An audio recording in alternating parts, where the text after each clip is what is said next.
Nikikwambia kitu hata wala utaamini. Hivi unajua mimi sipafahamu kwao?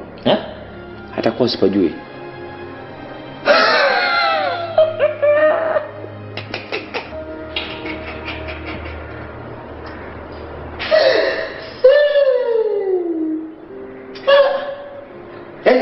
Unataka kuniambia kwamba wewe upajui kwao? Yaani haiwezekani mwanamke ukae naye kwako miezi mitatu. Alafu leo uniambie kwamba upajui kwao. Maajabu.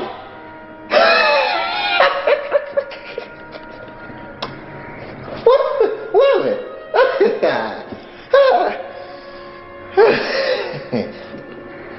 Utasikia atakuwa wapi sasa? Okay. Anyway. Acha mimi nitoke. Niangalie njia gani tunaweza tukafanikiwa kumpata. Lakini wakati mimi natoka, wewe naye kaa utafikiri na kutafakari kwamba nini cha kufanya. Okay? Endelea kufikiria. Mimi niache.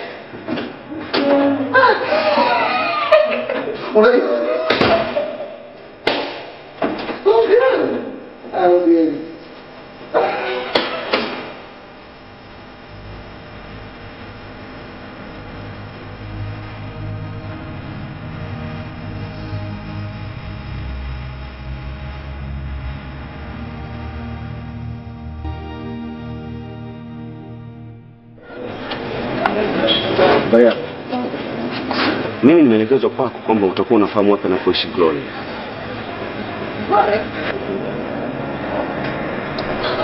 Sipafahamu na wala simfahamu kwa. Kwa hakika? Na uhakika simfahamu. Nashukuru. Jamani, mbona siganege? Rafiki yangu sana. Kaza zimepita sijana. Glory rafiki yako kufahamu anapoishi? Glory huyo anayejiuza huyo.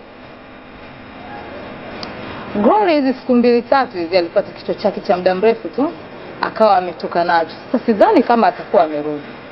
Lakini anaishi hapo nyumba ya pili. Kwa hiyo ukienda hapo, ukiingia ndani kwenye ile gate ukiingia unaweza kumpata kama atakuwa amerudi. Lakini kile kichwa chake ni cha